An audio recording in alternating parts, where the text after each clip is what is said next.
Olá! Para você que gosta de uma boa conversa, bem-vindo ao podcast Vale uma Prosa, com a apresentação de Aline Toledo, Fábio Agitadas e Marquinho AT. Começando mais um Vale uma Prosa, a nossa conversa que vale uma prosa, comigo, Marquinho AT, Fábio Agitadas, e hoje, o nosso convidado de hoje, eu vou falar que eu vou ter que ler porque são palavras assim. Ele é fundador do Instituto IS e da Estação do Conhecimento, membro da Carta Brasileira de Cidades Inteligentes, Rodrigo França. E aí, Rodrigo? Seja bem-vindo, Rodrigo. E aí, Fabio? Então, temos muitas conversas boas hoje, né? Vamos falar sobre a restauração da estação na Rodoviária Velha. Legal. E aí, Rodrigo, tudo bom? Tudo bem, Marquinho, Fábio. Fábio, obrigado. Fábio agitado, né? Já fica. O cara. Eu tava aqui, a gente tava conversando agora, você que tá assistindo, olha, foi muito bom, porque a gente tava lembrando já a resenha, né? Já da resenha de bastidores. Muito obrigado, Fábio, prazerzaço estar aqui com você, Marquinho de rever. Tô me sentindo em casa, tá? Tá em casa. Muito bom, muito. Instituto IS. Já vamos começar por aí. O que é o Instituto IS, para todo mundo entender? O que tem dentro disso? O Instituto IS, ele é uma organização social civil sem fins lucrativos. Eu fundei em 2012 e o IS significa Indivíduo Sustentável.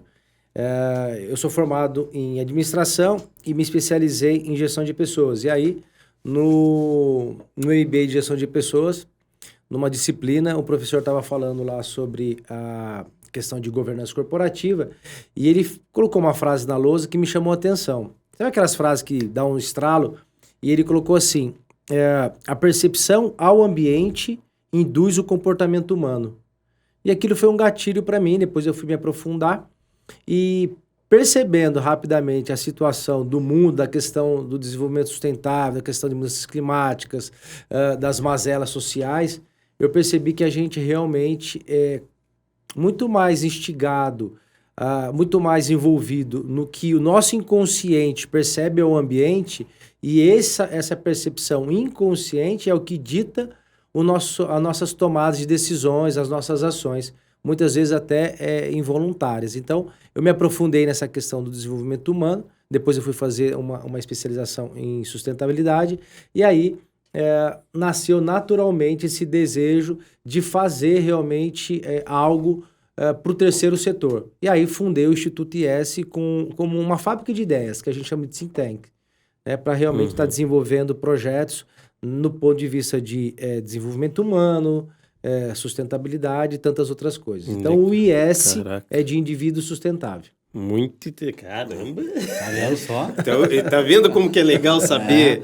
Não é uma coisa, vou criar, né? Não, foi uma concepção bem natural. Bem interessante. E aí surgiu o Instituto.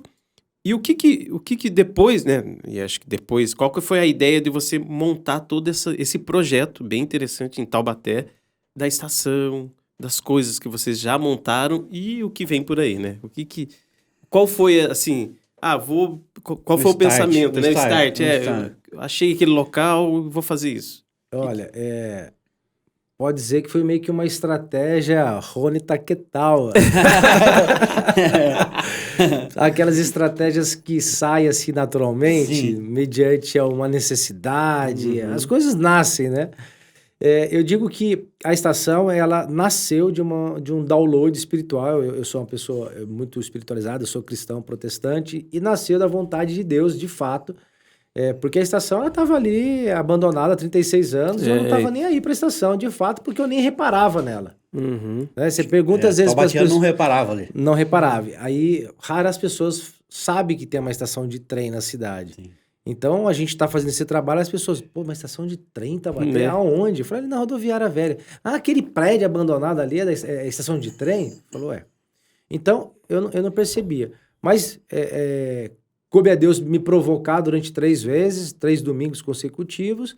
Até o 4º domingo, eu perguntei para ele, e aí, Deus, né, o que tem aqui, né? Porque você está me provocando e tal. E ele tinha me dado uma provocação bem forte nesse dia, que aí é um papo para uma outra hora, depois eu conto os bastidores para vocês. Tem até a ver com a consequência da fintech. Sim. E, enfim. E aí, fiz algumas perguntas. Ele falou para mim: não tem nada disso que você está falando, quer ela para você? Eu falei: eu quero. Aí ele falou: então tá, então toma posse e só a hora que eu vou falar para você o que você tem que fazer. Isso foi em 2012, abril de 2012. E eu tinha fundado o Instituto em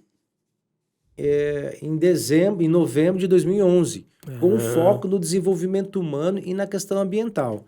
Então, de 2012 até 2015, o Instituto trabalhou com coach, com formações de análise de perfil comportamental. O Instituto não foi fundado já focado naquele local. Não foi. Caramba. Então, a gente trabalhava, porque a minha esposa é psicóloga, inclusive, ela é diretora do Instituto, ela faz um trabalho com neurociência, psicologia, comportamental, é bem bacana.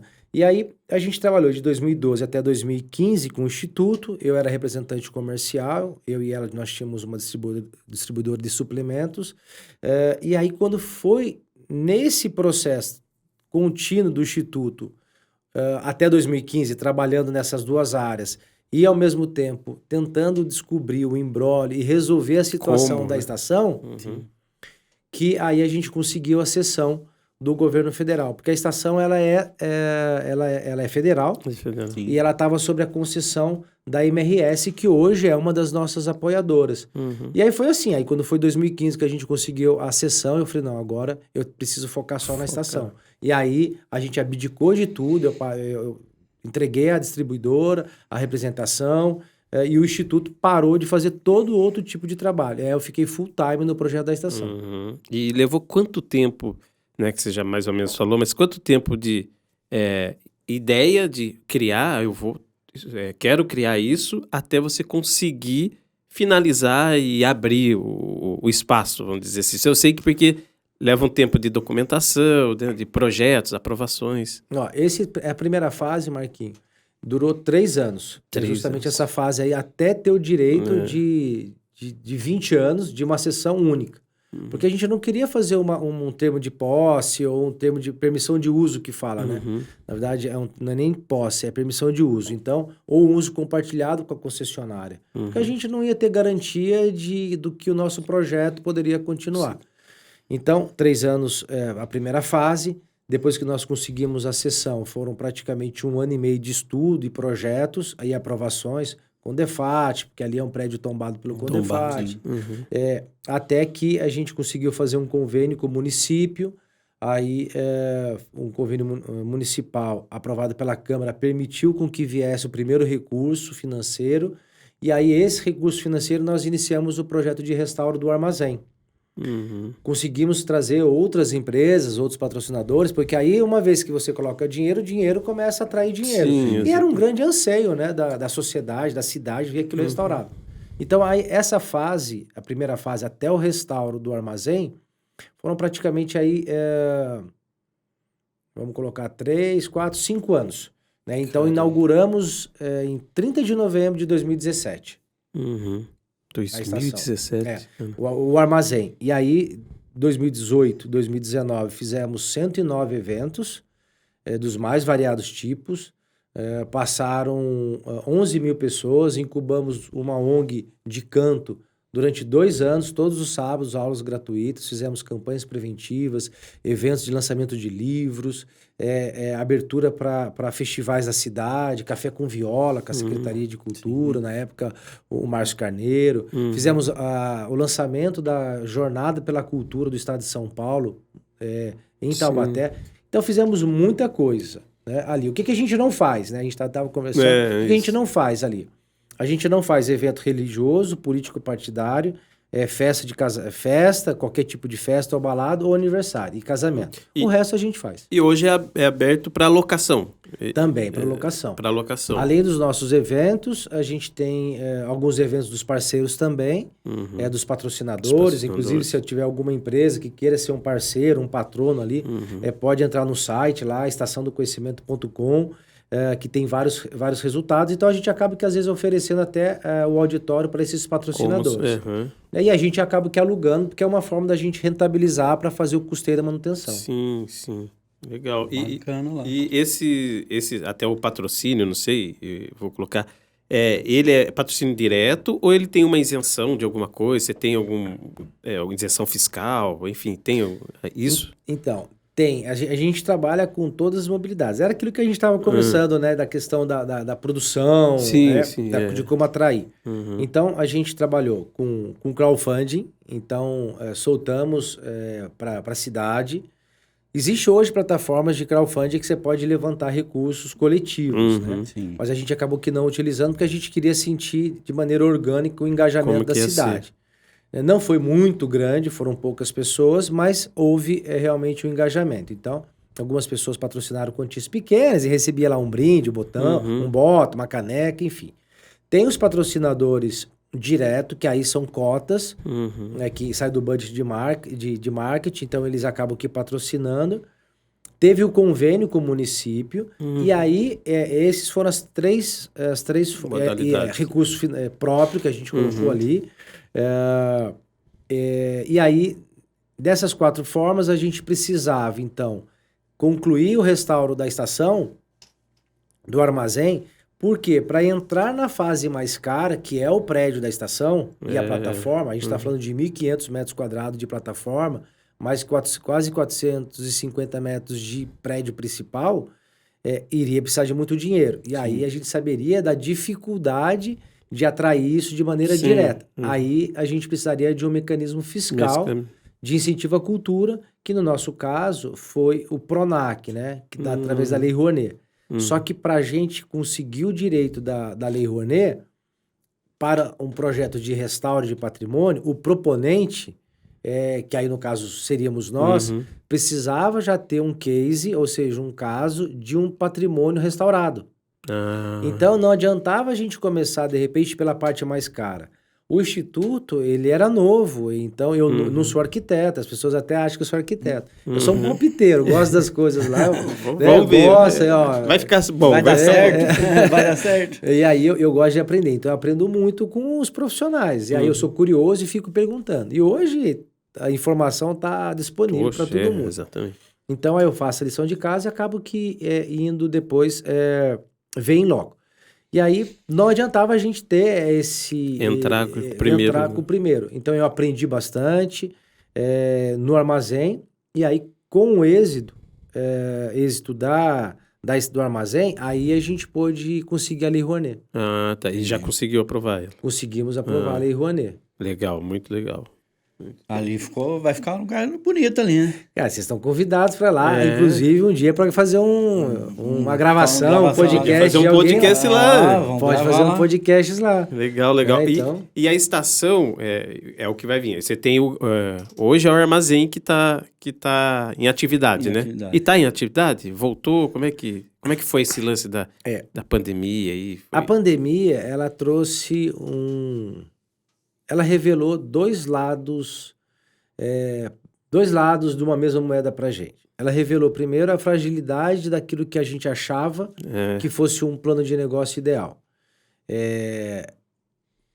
O plano de negócio nosso foi feito em parceria com a IBM. A IBM foi a primeira investidora nossa, ela patrocinou todo o plano de negócio. Foi em torno de $150 mil no primeiro momento, de consultoria e mais uma parte em recurso financeiro. E aí esse planejamento era praticamente para 20 anos. Só que a pandemia veio e colocou tudo abaixo. E a gente tem lá o que a gente chama de validação do plano de negócio. Então, expectativa e realidade. Sim, muito. A expectativa foi uma coisa, a realidade mostrou outra. Então, diversos parceiros que a gente tinha mapeado não foram validados. Diversos mecanismos que a gente achava que a gente ia ter, nós não tivemos, apoios, enfim. Então, o plano não se mostrou viável como espaço cultural. Porque é muito caro manter, o auditório nosso é para 120 lugares hoje, pós-pandemia, mas era para 200. Então, não tinha condições de você fracionar. Né? E aí você traz várias outras situações. Uma das situações, e agora nós vamos cutucar, não seria... A cidade, a gente sabe que é muito cultural, né? É um berço de cultura. Só que, paralelo a isso, também é um berço de uma certa desorganização da parte cultural, no meu ver, né? E isso é no meu ver. Mas você acha que o lado assim de não, né, não, a cidade não ter uma organização, não a cidade, que eu não quero dizer poder público, não, eu falo talvez os artistas, né, talvez as pessoas que estão do lado cultural, eles não terem esse lado organizado, isso talvez não pode ter prejudicado talvez a estratégia, que no meu pensamento, o seu projeto é muito interessante. No meu pensamento, é tudo no meu pensamento, tá? 120 lugares é muito bom, porque a gente tem 300 mil habitantes. Então, dentro de uma lógica de logística, de você colocar público e não, eu acho que 120 lugares é legal para uma cidade. Só que, de repente, não foi o que aconteceu. Mas será que não é esse lado empacado de Taubaté, um lado cultural empacado? Porque ele é muito bem, né? A gente tem muitos artistas, mas o lado administrativo, cultural, ele é muito zoado. E eu fiquei 10, 15 anos tentando fazer várias coisas, que fiz bastante coisa, mas eu sentia isso, entendeu? Então, por isso que eu era bem individual. Eu tocava o que tinha que tocar. Mas você acha que isso também não deu uma atrapalhada nos projetos? Eu achei que poderia a gente ter mais gente vindo aqui, usando o espaço. Você acha que isso mexeu um pouquinho? Olha só, Marquinho, isso também, e são vários fatores. Taubaté é uma cidade que é uma cidade muito tradicional, é uma cidade onde a gente precisa, sim, aprender a valorizar o conterrâneo. Isso é histórico. A gente vê a desvalorização de Hebe Camargo, a desvalorização do Monteiro Lobato, a desvalorização de diversos patrimônios da nossa história. Desde a época da colônia, Taubaté é uma cidade que tem uma história que passa diretamente na história do Brasil e do mundo. Sim. A pessoa que de repente vai estar assistindo fala, mas como assim, né? Não é só da mulher grávida, pelo amor de Deus, não. É muito mais do que isso. Não é uma cidade fake de mentira. Então hoje, e eu fui, esse inconformismo, essa percepção tua, fez com que eu fosse participar do Contur, do Conselho Municipal de Turismo. Dei lá minha contribuição durante dois anos, ajudei a montar o Contur em 2005, mas fui presidente o ano passado, fiquei lá um ano como presidente, e realmente eu vi a dificuldade de você organizar a cidade de Taubaté. Existe um conceito que hoje está sendo muito em alta para responder a tua pergunta, que é o conceito de modelo hélice quádrupla ou quíntupla, né? Então, falava-se muito em terceiro setor, que somos nós, né? Então, primeiro setor, poder público, segundo setor, iniciativa privada, terceiro setor, a sociedade civil organizada. Aí, depois nisso, existe uma confusão entre os três setores e a hélice tripla, que aí contempla primeiro setor, né? Poder público, iniciativa privada e academia. Então já exclui o terceiro setor. Aí você tem um modelo hélice quádrupla que coloca esses três no mesmo patamar e inclui o terceiro setor. E hoje você tem o modelo de trabalho, de articulação de políticas públicas, de trabalho na cidade, empreendedorismo e outras coisas mais, que é o modelo hélice quíntupla, que aí você tem poder público, sentado numa mesma mesa, vamos colocar assim. Poder público, iniciativa privada, que aí são os representantes, né? Das associações, empresários, investidores, academia, né? O terceiro setor, a sociedade civil organizada, que aí entraria os movimentos, os centros culturais, os representantes, os artistas e outras coisas mais, e a população. Porque, na verdade, a população ela é o centro de tudo que tem que ser feito. Então, falta isso. Sim. Né? Falta isso em Taubaté. Né? Falta essa união, falta essa discussão positiva e saudável. Olha, gente, aonde nós queremos estar como Taubaté daqui a 20 anos? Sim. Cara, a gente não evoluiu, a gente cresceu, a gente não se desenvolveu, a gente cresceu. Exatamente. Taubaté perdeu muitos empregos, perdeu muita oportunidade, estamos perdendo. Estamos perdendo para cidades vizinhas. Então, a gente não sabia como que ia ser. E aí veio uma questão, a falta de recursos. Né? Nós somos iniciativa privada, embora seja terceiro setor. Mas... É diferente de um espaço público onde você tem a máquina patrocinando. Então não dava para a gente sempre oferecer o espaço gratuito.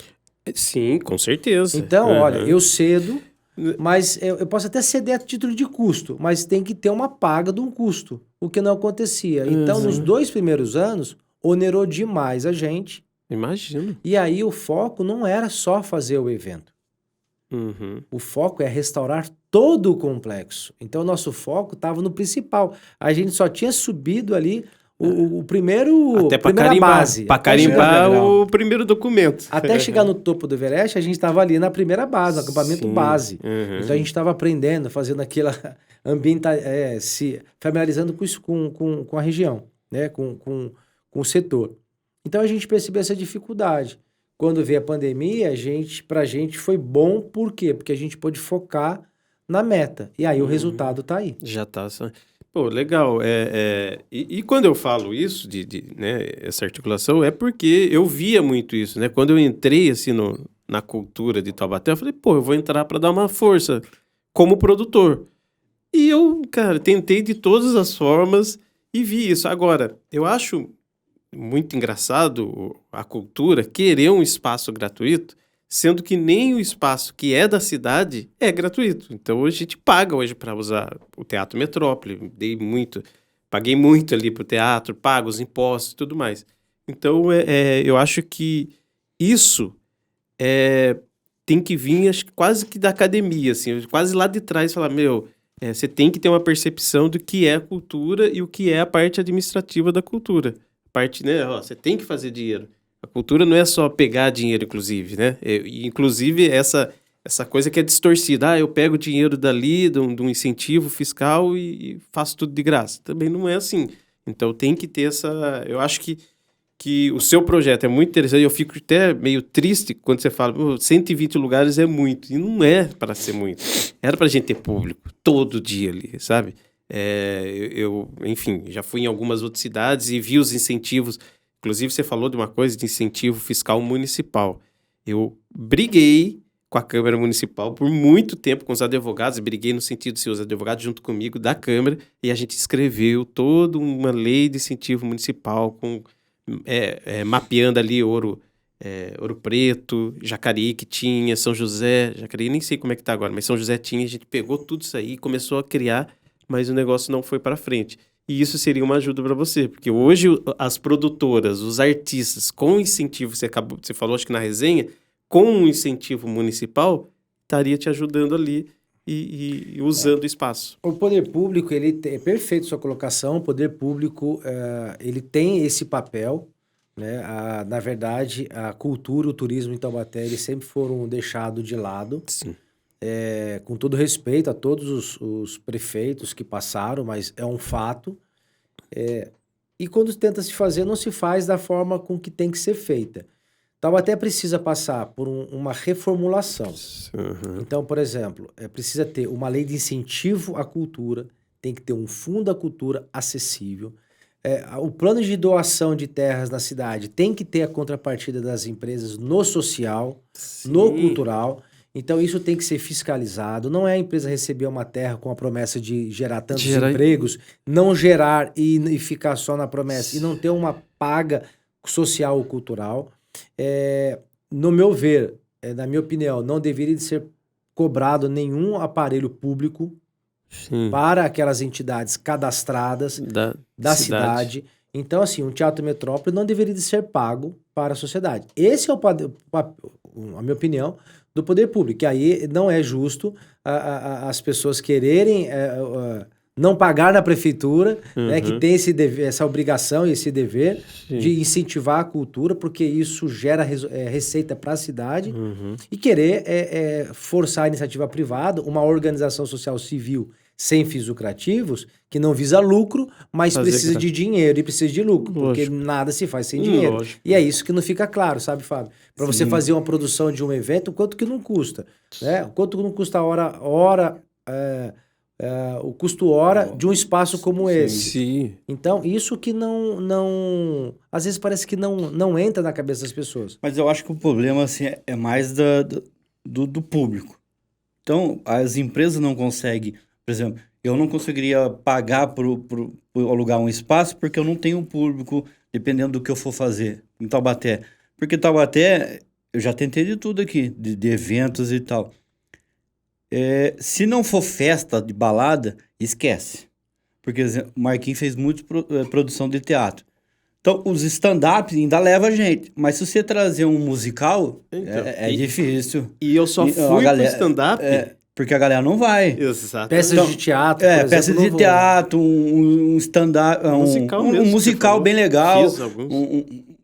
Um teatro assim, desse estilo. Não leva, gente. Aqui em Taubaté não leva. A gente já tentou de todas as formas, com todo jeito, com ingresso mais barato. Até dado. Eu ia falar só dano, você não leva. Porque, não, dá sono, aquelas coisas. Então você fala assim. Então fica difícil para O produtor pro trabalhar. produtor, até pra prefeitura, fala assim, ó, eu vou reformar o teatro, vou deixar lindo, tudo do melhor, mas ninguém vai usar. Mas aí... Ninguém vai usar, sim. O produtor pode querer usar, pode usar, mas ele não vai conseguir levar o público para manter aquilo lá vivo. Então, tem duas coisas aí. Primeiro, stand-up mesmo que você falou. Eu só entrei no stand-up porque eu ia quebrar a minha empresa, porque meu foco era teatro. Teatro, espetáculos grandes, né, com megas produções. Nossa, eu fiz vários espetáculos de Lei Rouanet e tudo mais. Eu tinha esse envolvimento com todo mundo. E aí o stand-up eu fui deixando. Quando eu vi que o stand-up estava dominando e já tinha gente de São Paulo chegando em Taubaté com o stand-up, eu falei, peraí, aqui a gente que cuida. Então, eu peguei na época do CQC, eu já conhecia todo mundo e trouxe, beleza, ponto. Isso que você falou, cara, é interessante o que você falou, perfeito, só que é um ciclo. Se o poder público, se a política pública não entender isso que você acabou de falar e começar a agir, vai continuar do mesmo jeito, vai virar... Por quê? E eu vou falar o quê? Primeiramente, nas escolas infantis, você já tem que começar a incentivar a pessoa a assistir um teatro. Montaram, não sei que prefeito que foi, montou vários palcos nas escolas do governo. Eu fui lá com um projeto com a EDP Bandeirantes, na época era Bandeirante Energia, depois EDP, ganhei grana deles, eu tinha patrocínio de 3 anos, montei um projeto para trazer de graça para as escolas e usar aquele palco. Montei toda uma estrutura, peguei dinheiro do governo, tudo.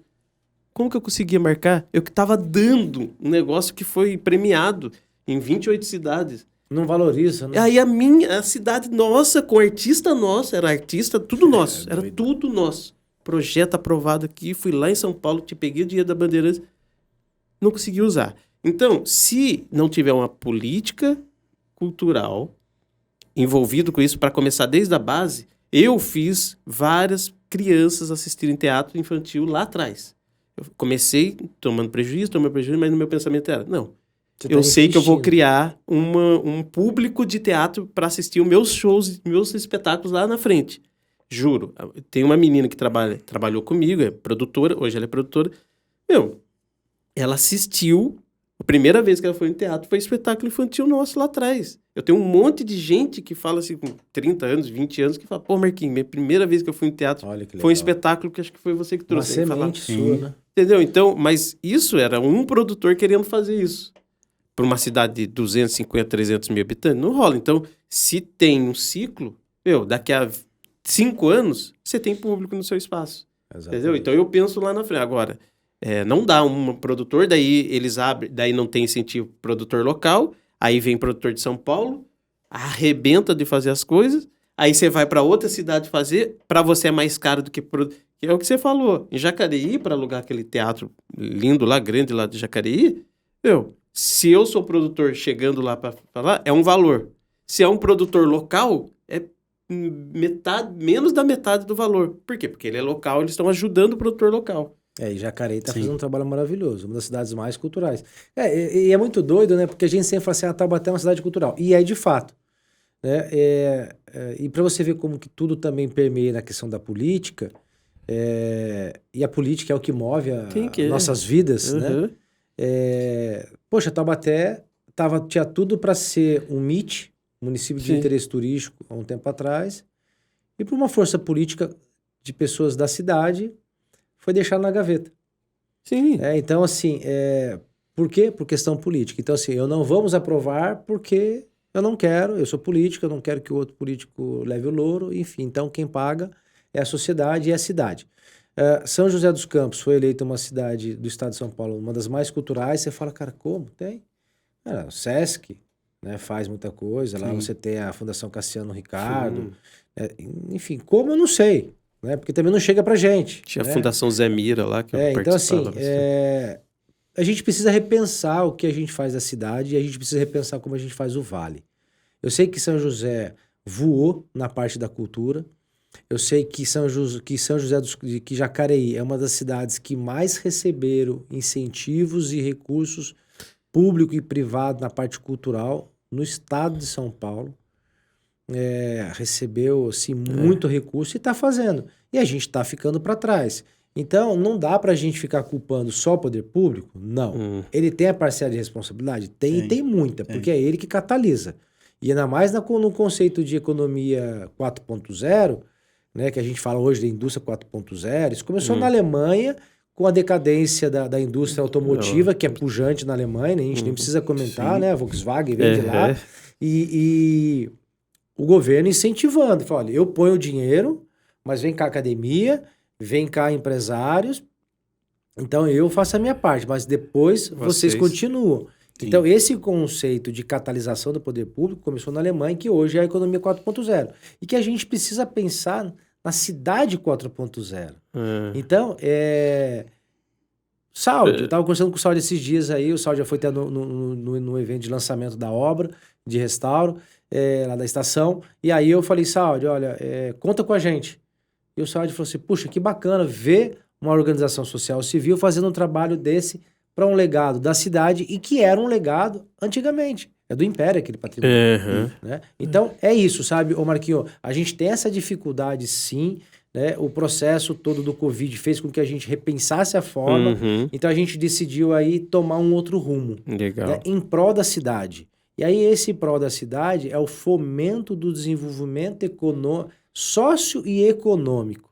Né? Então, fomentar o social, fomentar o empreendedor, fomentar o artista, trazer o artista para uma reunião, ensinar ele como que faz uma captação de recursos. Eu estava conversando com o Ronaldo do Teatro das Sombras. Ele falou, puxa, Rodrigo, um abração para ele. Estava batendo um papo com ele, com o Pedro Rubim, no Fórum de Cultura lá na Arquitetura, que a universidade fez.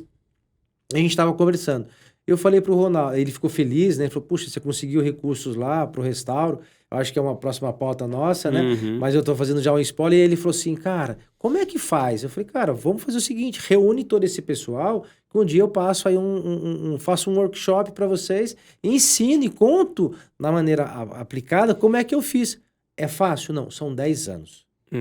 São 10 anos trabalhando, no qual praticamente 7 anos full time. Sim. Full muito time. Bom. O resultado uma hora vem. Rodrigo, agora voltando para o nosso foco principal. E a estação? Quando você acha que ela estará pronta? Você tem perspectiva assim, de quanto tempo demora essa restauração? Tenho sim. 12 meses. A gente acredita que agora a gente já começou a obra. Sim. Né? Então, o Instituto, ele, nessa continuidade do projeto, do planejamento, quando veio esse Covid, a gente parou e a gente focou na Lei Rouanet. Então, a nossa Lei Rouanet já estava aprovada e aí começamos a focar na captação de recursos. Captamos praticamente 1% de todo o montante, em torno de 150 mil com a Gestamp de Curitiba, através da Gestamp de Taubaté. Captamos 50 mil no primeiro ano, depois 100 mil no segundo. Mas imagina, num projeto de 6 milhões e 200 para restaurar, 150 mil ia demorar aí direto. Sim. Captação direta, eu ia demorar muitos anos e ia ter o projeto parado. Mas aí a gente foi contemplado pela iniciativa do BNDES, que é o Resgatando a História, legal. Que foi um edital aberto para projetos que já tinham a Lei Rouanet aprovada e nós fomos habilitados, estava tudo certinho. Então é importante a parte administrativa do Instituto. Então a gente estava com todas as nossas certidões negativas em ordem, tudo em ordem. E aí a gente conseguiu ser habilitado.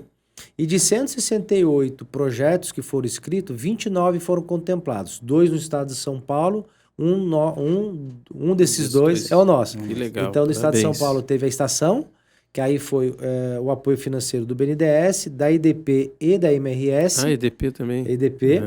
A EDP investe muito nisso, né? A MRS também, principalmente na parte do patrimônio.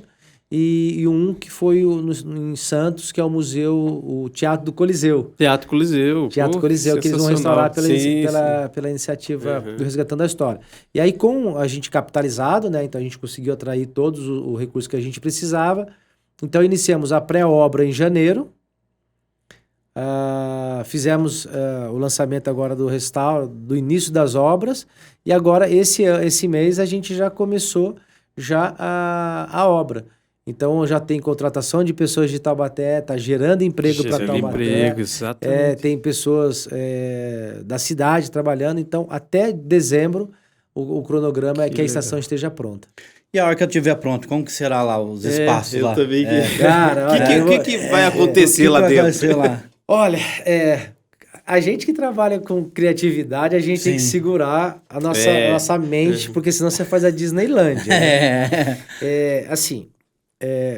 O mais importante é tudo que eu faço, eu penso para a cidade. Sim.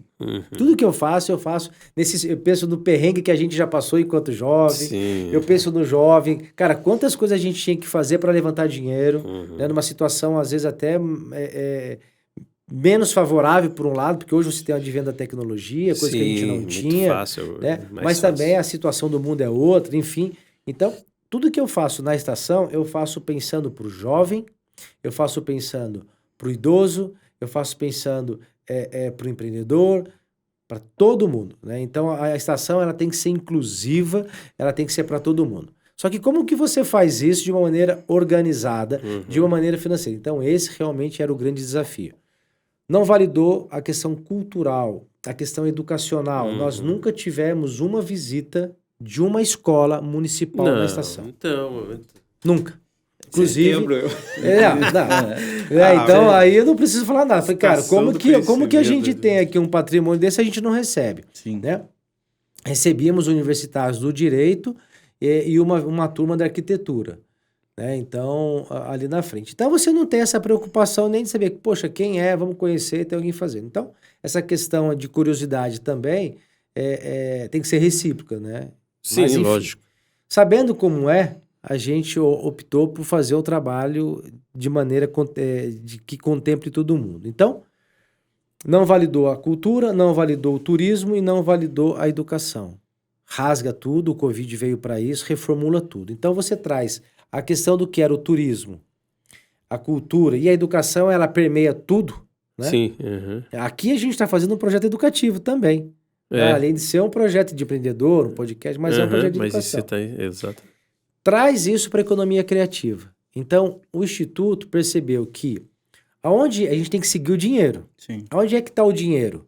Inovação. Aonde é que está o dinheiro? Meio ambiente. Aonde é que está o dinheiro? Economia criativa. Startups. Exatamente. Tecnologia. Tem muito dinheiro. Então, você levantar recursos para fazer uma produção cultural é uma coisa.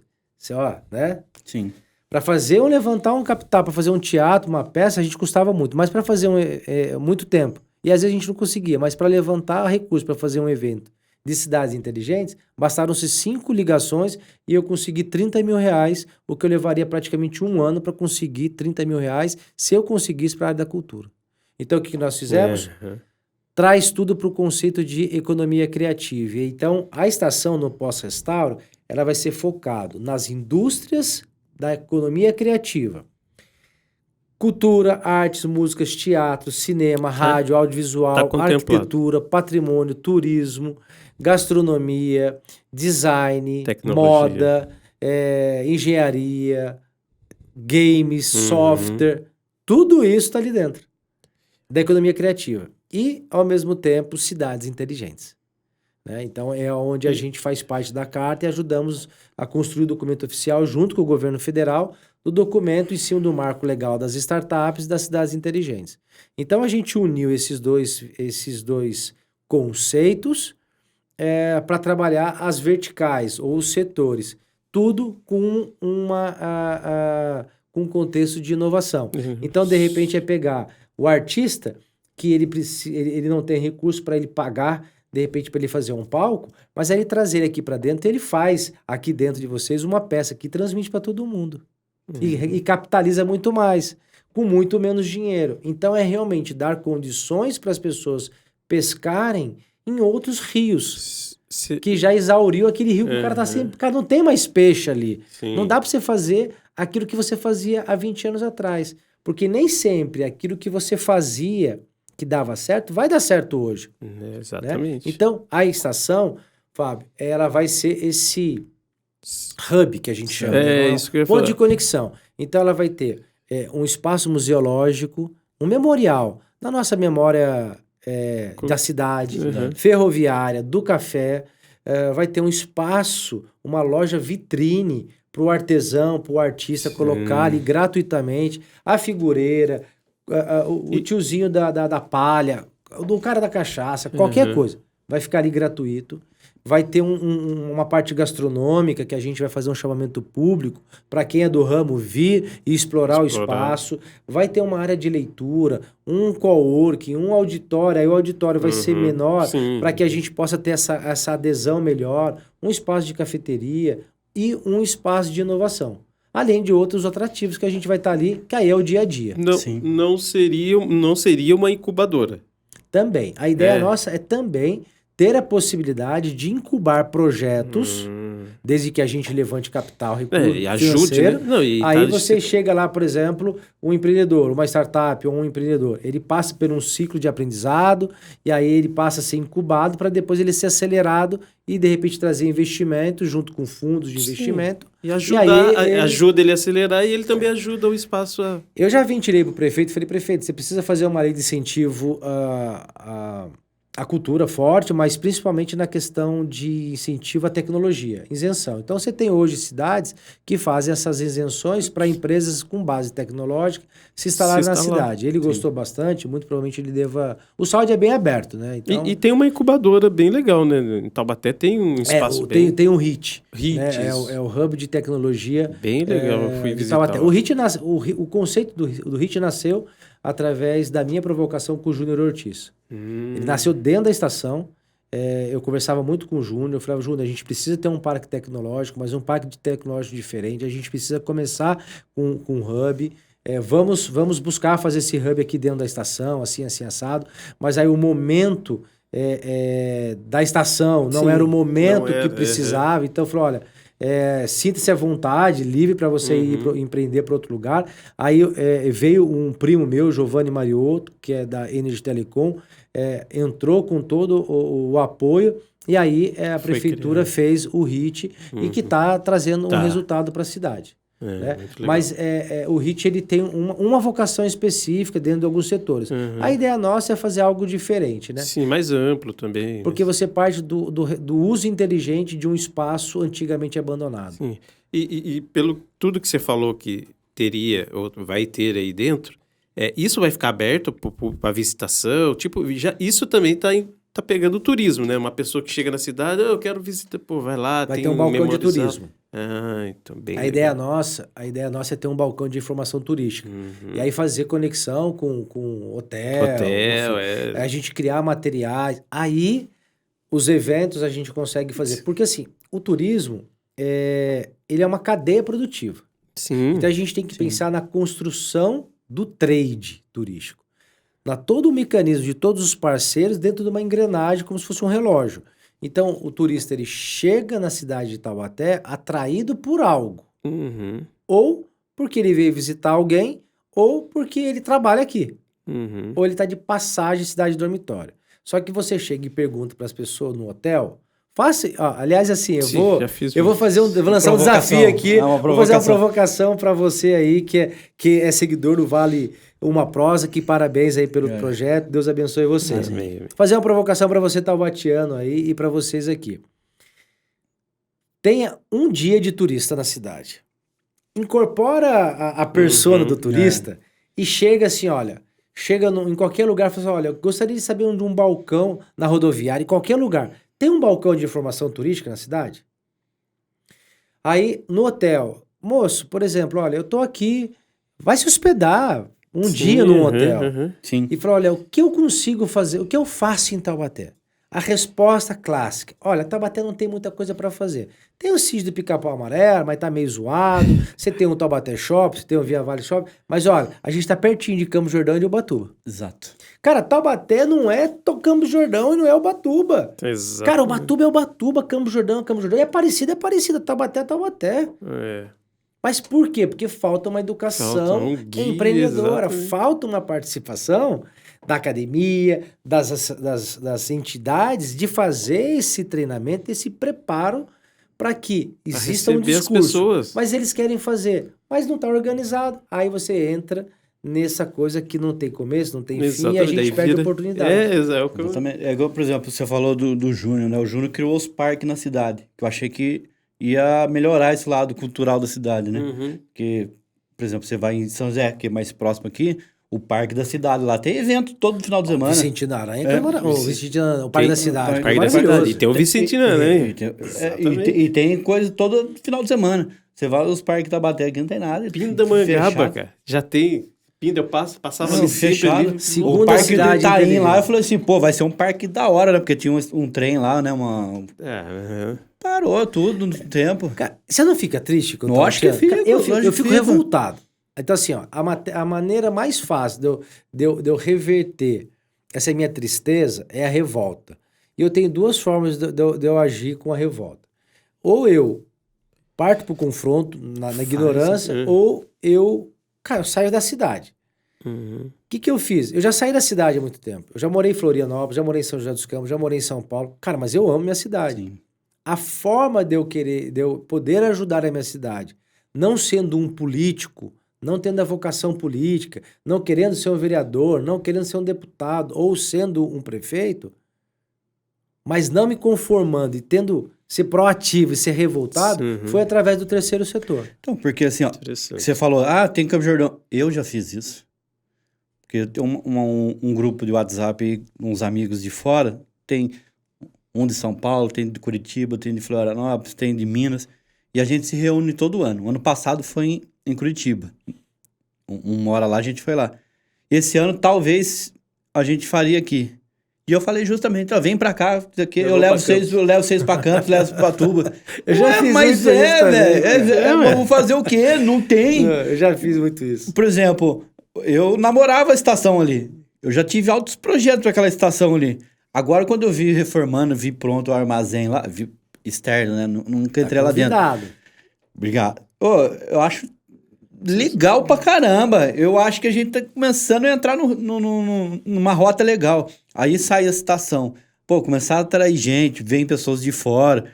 Aí, quando eu for trazer meus amigos, vão aqui até a estação. A estação é legal. Que nem você falou, vai ter fotos, arquivos da época do café, do coisa, Monteiro Lobato. Pô, isso é legal pra caramba. E o turismo é isso que... E o turismo, cara, é uma cadeia de possibilidades. Até falando...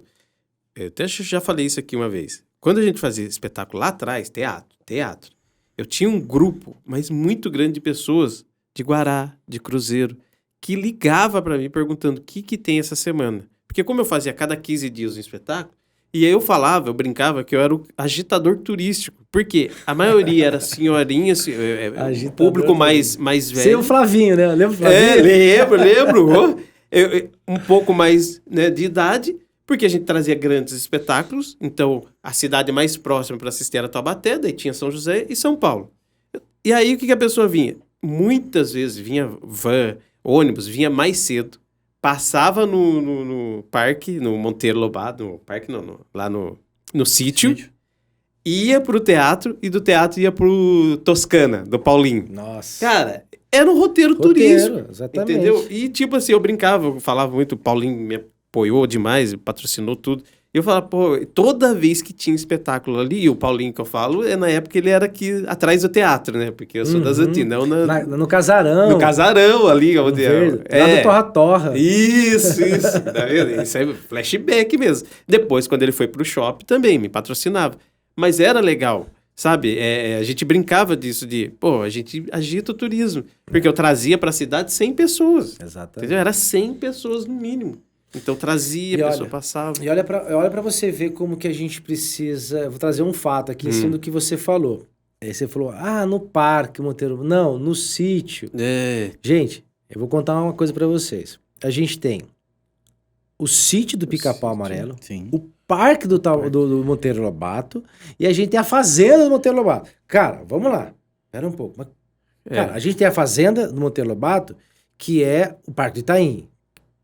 que era a casa do Monteiro Lobato. Cara, mas você tem um sítio, mas por que você vai fazer a fazenda? Não, mas você tem um sítio, você tem um parque que fica na frente da Ford. Eu vou contar uma coisa pra vocês. Diversas excursões vai para o Parque Monteiro Lobato, na frente da Ford. Sim. Você que é vereador, você que é da prefeitura, pelo amor de Deus, troquem o nome do Parque Monteiro Lobato Sim. na frente da Ford. Isso foi um levantamento que a gente percebeu no Contour. As pessoas colocavam lá, Sítio do Pica-Pau Amarelo ou Parque Monteiro Lobato. Cara, dava, Parque Monteiro Lobato, dava, pra lá, a pessoa ia direto pra lá e ficava ali, naquele negócio como está, saía queimando o filme de Taubaté. Cadê a nunca mais casa? voltava. Meu, Cadê a casa? Mas é uma quadra, só tem... Então, você não pode, você tem que centralizar o turista, porque quem quer vender tudo pra todo mundo não vende nada pra ninguém. Sim. Então você tem que ter o Sítio do Pica-Pau Amarelo, que é o sítio, ponto. Esquece o Parque do Itaim. Faz uma sessão para iniciativa privada, uma pista de mountain bike. Agora o pessoal do skate, da mountain bike, parece que deu uma agitada lá também. Faz um teleférico, põe aquela torre lá para funcionar, Põe, exatamente. uns binóculos lá para contemplar a Serra da Mantiqueira. Cara, faz o que tinha que fazer. Sim. Mas movimenta a cidade, coloca lá a locomotiva para fazer, amplia o spa. Cara, só que a gente faz mais do mesmo. Nem as pessoas de Taubaté estão suportando mais o que está sendo feito em Taubaté. Então, Taubaté é uma cidade que hoje ela é muito boêmia. De fato, a gente tem uma rede de infraestrutura hoteleira muito boa, uma rede de restaurante, bares muito bom. Os shoppings precisam melhorar alguns aspectos, mas enfim, é o que tem, né? Mas a gente tem uma cidade agradável. Sim. Tá bonita a cidade. Sim. Só que a gente precisa olhar para aquilo que traz dinheiro.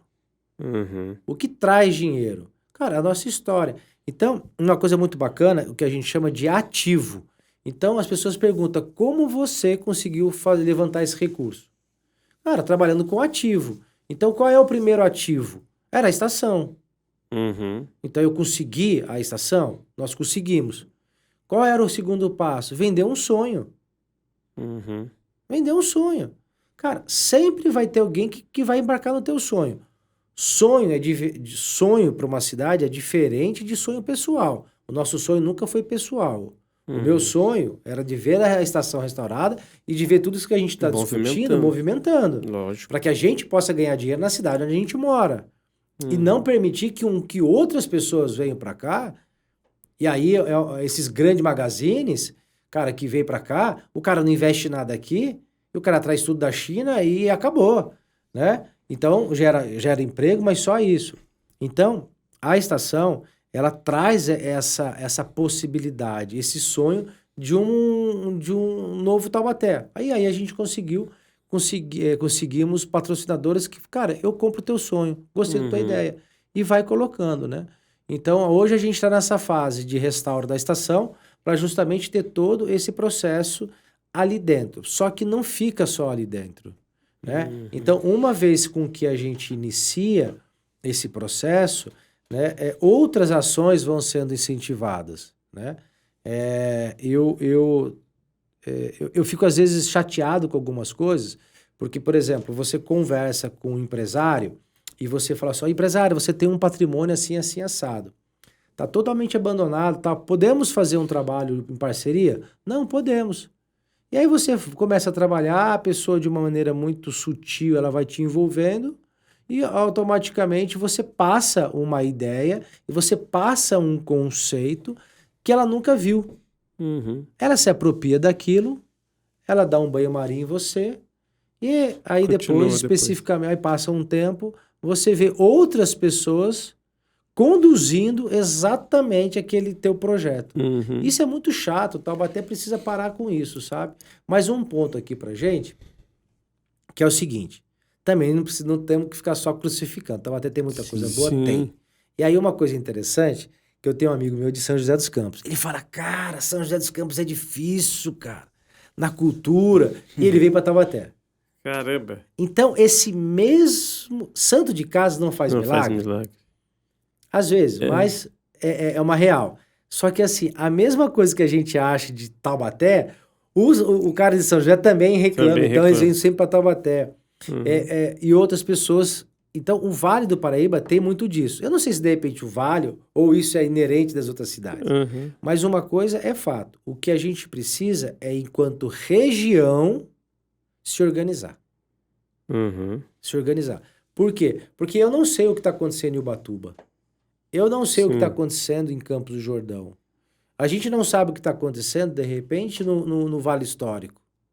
E vice-versa. A região é muito grande, então a gente precisa ter canais que... Aí a proposta da stream que eu estava conversando com vocês era justamente isso. Sem barreiras de concessão, você unir todo mundo. Sim. Então você tem lá um canal que você consiga ver, olha, bons restaurantes, bons atrativos, um calendário regional de eventos, você sobe lá. Então, assim, eu acho que dá para fazer, e é nisso que o Instituto, enquanto sociedade civil organizada, está buscando fazer. Ser o elo conector e esse provocador, no bom sentido, dessas ideias soltas aí.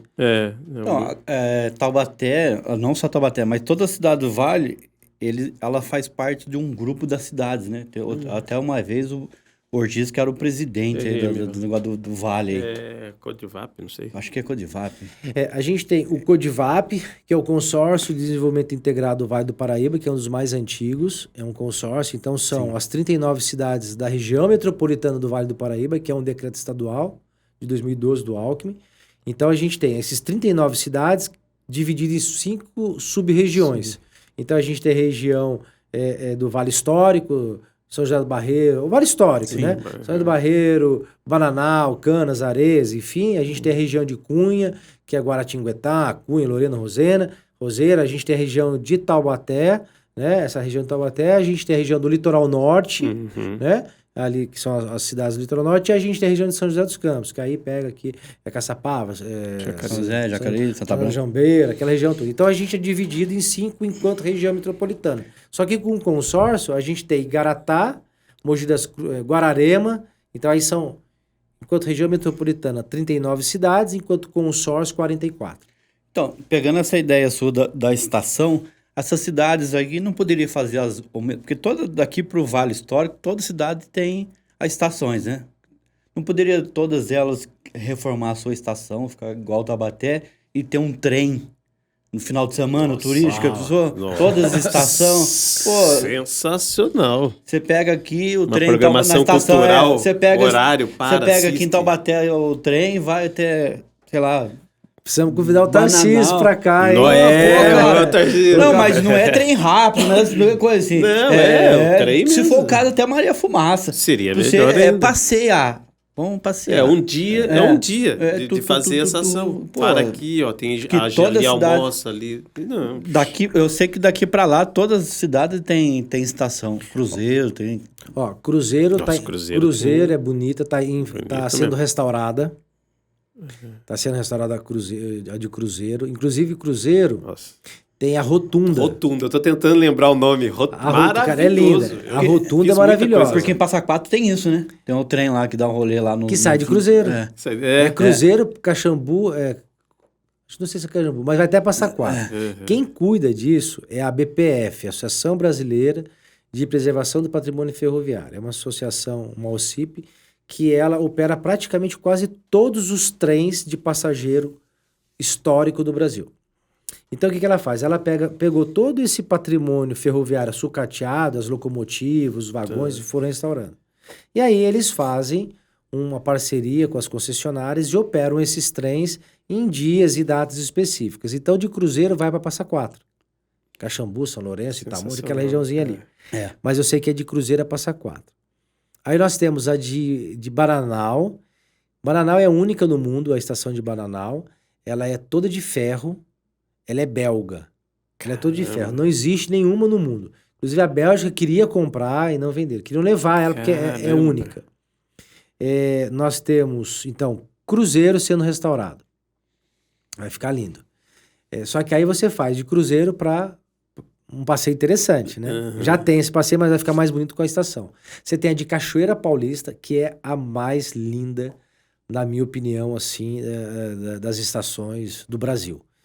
Ela é a segunda maior do estado, só perde para Luz em extensão. Caramba! Uma Dama da Noite, alguma coisa assim. Cara, ela é sensacional. Tá em ruínas. Tá em ruínas, né? A gente tentou até fazer um trabalho lá, mas é um trabalho que envolve muitas esferas e aí envolve muita questão política. Então a gente deixou no azeite.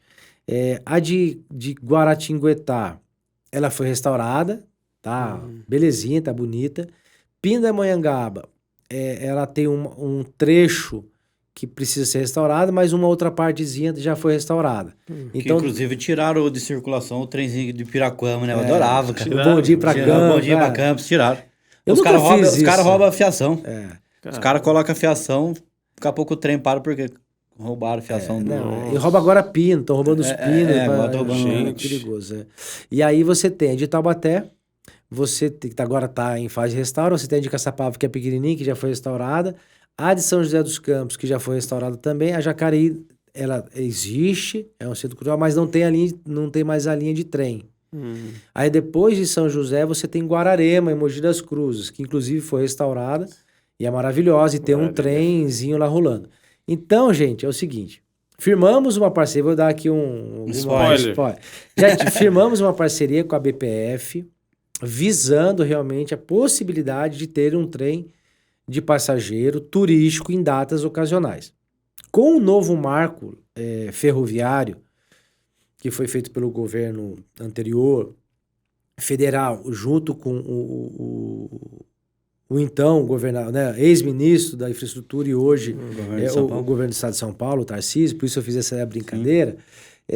O marco ferroviário, ele fez com que as concessionárias que detêm toda a linha ferroviária, a concessão de movimentação do trem nas linhas ferroviárias, fizessem um trabalho compartilhado com empresas de transporte de trem de passageiro. Um teste desse está sendo feito já em São Paulo, junto com a linha da concessionária da MRS e a CPTM.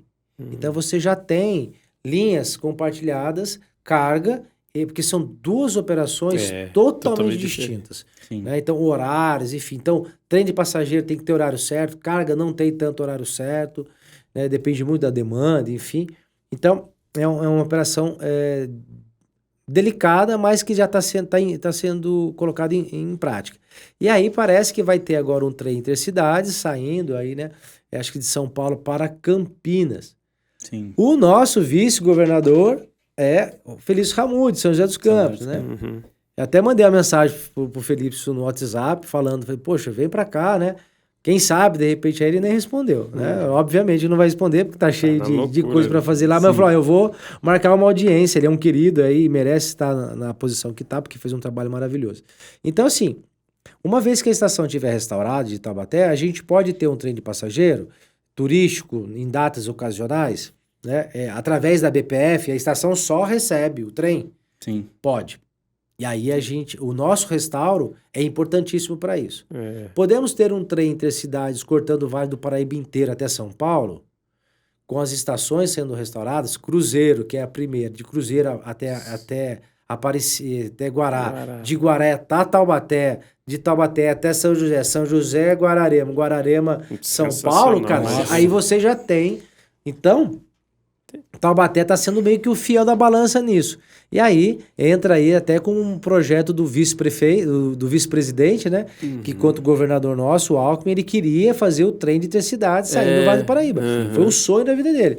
Depois o Dória tentou capitanear isso, parece que conduziu Campinas, e agora vamos torcer aí para que o atual governo do estado de São Paulo possa conduzir isso no Vale do Paraíba, né? Mas deixa eu fazer um comentário, agora veio um negócio falando. No Quiririm tem estação? Quiririm era um ramal, aonde era a máquina 8, era a plataforma. Era a balada. Então, aonde era a máquina 8, era uma plataforma, aonde o Le Bistrô era um armazém dali, porque tinha uma vilinha ali. Aliás, é muito legal você falar isso. Caraca, agora veio... Eu vou falar uma coisa pra vocês. O Quiririm é uma colônia italiana. Então tá vinculado à massa, né? Obviamente. Sim. Mas Quiririm nasceu por causa do café. Então, as pessoas, elas não, às vezes, desconhecem, né? E eu também desconheci, então essas informações vai chegando para mim. Então eu vou compartilhando. Trem e café tem tudo a ver. Quando houve lá, parece que a primeira grande guerra e tal, teve um êxodo muito grande do pessoal da Europa. E o Brasil estava passando por essa fase da abolição, tá? Essa transição. Tá? Os historiadores, os professores, se eu estiver errando aqui, tá? Me perdoe, porque eu não sou historiador, tá? Eu só tô compartilhando aí. Tô tentando conectar aqui. Então, até onde eu lembro dessa história, era que eles vieram pro Brasil, né? E aí Taubaté, pelo ser uma cidade muito rica, muito importante nesse período, né? Desceu de Santos, então muita gente veio pra cá. E o Coronel Marcondes de Matos, que a gente tem até, né, ele era o rei do café. Então a gente tinha os Oliveira Costas, a gente tinha o Doca, que até onde eu fiquei sabendo agora era o vô do Tiaguinho. Ele tinha 27 mulheres, morava na Vila das Graças. 27 mulheres. E a Vila das Graças inteira era todas as mulheres dele ali.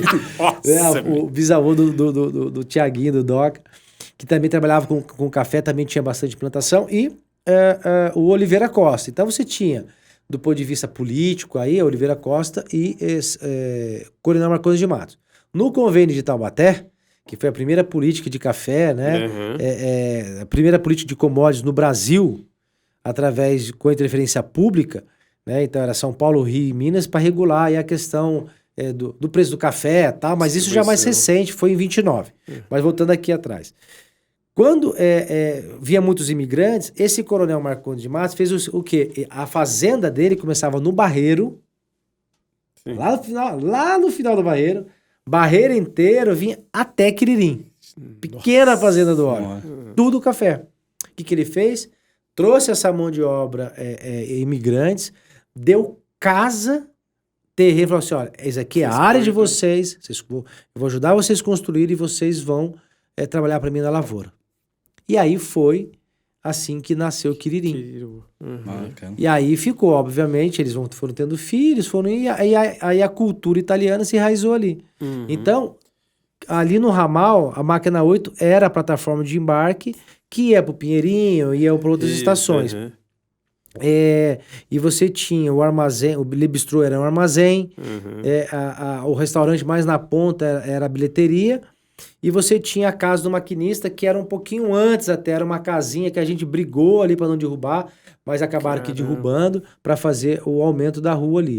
Né? Enfim, então você tinha esse remanescente ferroviário ali. Então hoje o remanescente ele é privado, mas ninguém nem conta a história. Mas quem sabe... Você imagina, então, aí vem o meu pensamento, você imagina uma volta, um roteiro turístico da sua estação, da nossa estação ali, da sua estação, o projeto, mas da estação até Quiririm, para em Quiririm, desce, faz a visita no museu ali, no museu, no mercado, sabe?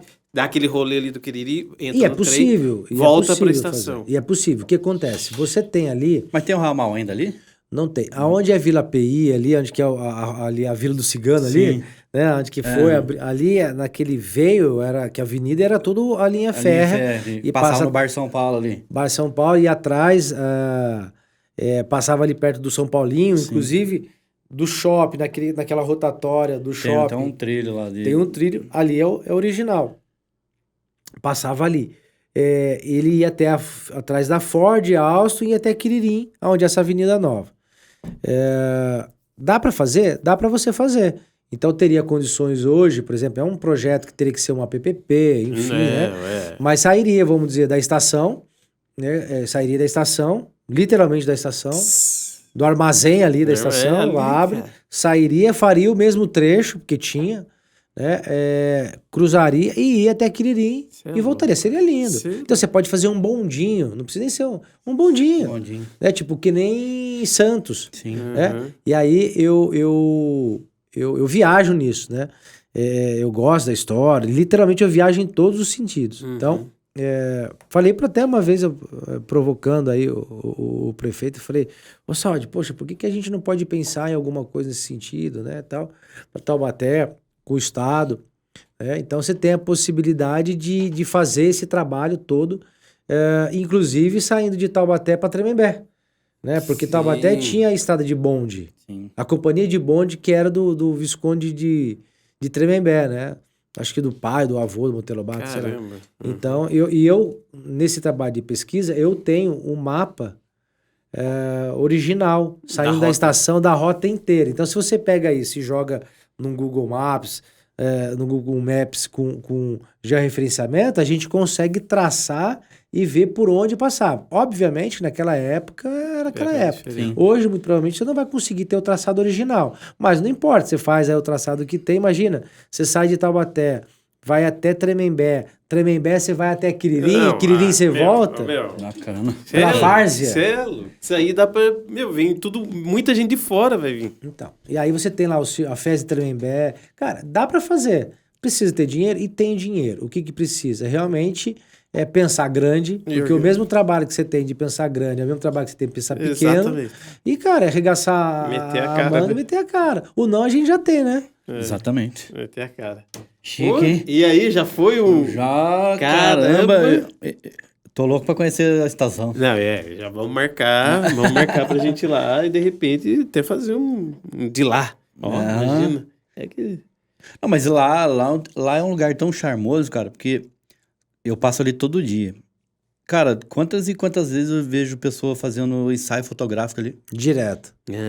Então, porque tem o seu charme. Isso que tá lá, tava jogado as traças, né? Agora que vai ficar bonito, vai ficar arrumadinho, aberto ao público, pô. Ó, e você falou uma coisa, eu captei aqui, tá? Tá registrado aí, eu vou registrar aqui. Cara, eu tinha vários projetos, várias ideias na época da estação. Não é porque a estação Continua. Cara, continua. Eu tenho um. Então, vamos bater um papo, tomar um café. E, aliás, assim, para todo mundo que tá nos assistindo, Sim. que vai nos assistir. Ouvir também. Cara, vai ouvir. A estação, eu sou empreendedor. Sim. Então, eu sou instituto. O que muito que pode acontecer é o projeto não dá certo. Sim. A gente conhecer novas pessoas, tomar um café e ficar amigo.